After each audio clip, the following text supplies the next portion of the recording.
We're coming to you this Thursday, unfortunately, from a very sick city, a place where many of the people in charge aren't just wrong, but increasingly are irrational. Washington is in the grip of unprecedented mass hysteria over Russia. Yes, Russia. Take 3 steps back. It's a freezing poor country on the other side of the globe where the average life expectancy is lower than that in Bangladesh. Russia is a place whose economy is smaller than the economy of Texas. It's a country that can barely produce a working escalator or non-poisonous vodka. And yet that country, which was regarded by sober people as sad and increasingly irrelevant, is, according to Democrats in Washington, in virtually complete control of the workings of the U.S. government.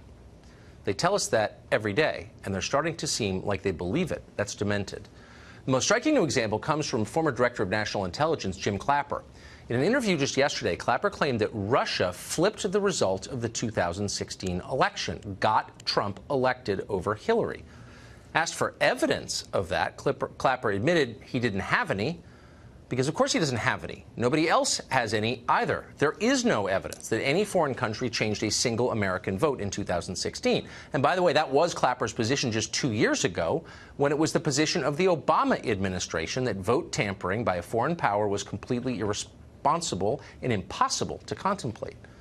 Now that Trump is in office, of course, Clapper and other Democrats are warning that Russia will try to subvert this year's midterms as well. They have no evidence for that either.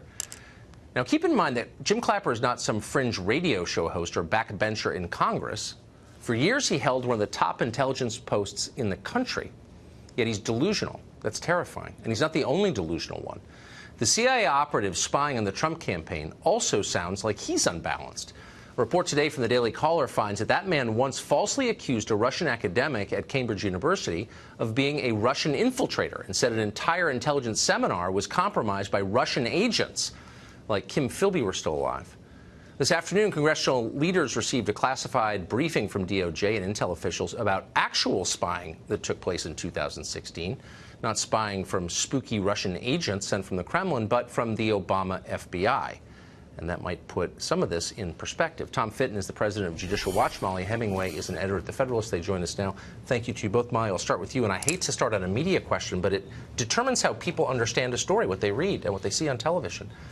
There are still news outlets as of tonight that are pretending like there was no spying on the Trump campaign. So can you just say definitively, do we know as a factual matter that the Obama FBI spied on the Trump campaign, or don't we? Well, everyone knows that there was a spy, and in fact, people who were involved in the spying are admitting that there is a spy. They're saying, though, that because the government term is human intelligence informant or something like that, that therefore it's not a spy.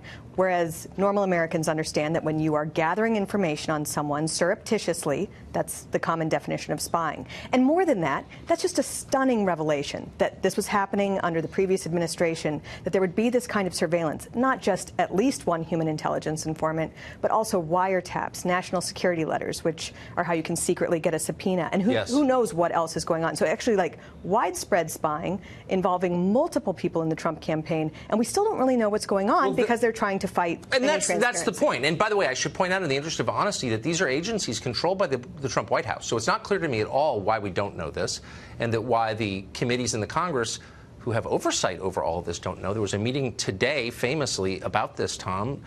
Do you think members of Congress, again charged with oversight of this stuff, know the answer as of tonight? No, my understanding is they're still being strung along. This meeting was for show. We want to see the documents. But why would they be strung along? Because these agencies have contempt for congressional oversight. You have this extraordinary situation of a Republican-controlled Justice Department and FBI attacking and undermining the congressional oversight activities of a Republican-controlled House and Senate.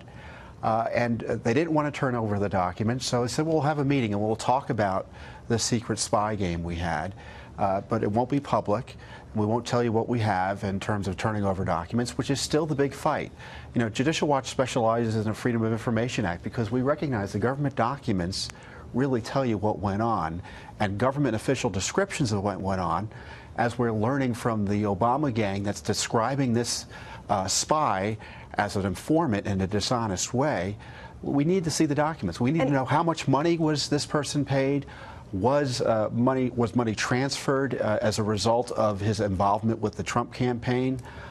Who else was he working Well, with? course. Were there others? But there's a time limit. There's a timer. Sand is passing through the hourglass here. If Democrats take the House and take control, majority control of these committees, then how will we find out? They have no interest in getting this information to the public. And this is why it would be nice if everyone on both sides of the aisle had a common understanding that spying on political opponents is not a good precedent, and it's not good for having Americans having confidence in the FBI. Have you seen any liberals say that?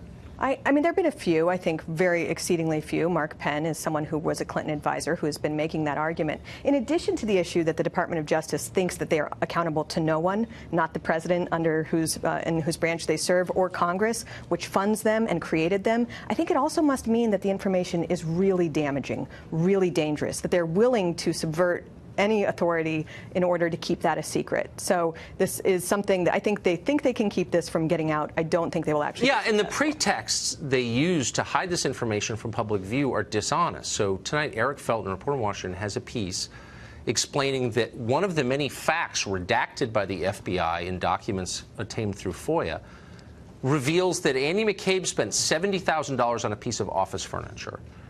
They held that back on grounds of national security. Does that imperil us, Tom, as a country, now that our enemies know that Andy McCabe spent $70,000 on a piece of office furniture? I mean, of course it doesn't. And it shows you that the FBI and the Department of Justice can't be trusted to evaluate fairly whether documents should be released or not. And the president, who constitutionally runs the agencies, needs to intervene and stop himself from being strung along by his appointees, and tell them to release these records. Right. He's listening Review to his them lawyers. quickly. Never listen to your lawyers. If there's one piece of advice I have for my children, it's don't listen to your lawyers, because they don't have the truth at heart. Take their advice into account and get the information out. Just do the right thing, I would say. Thank you both very much. Great to see you.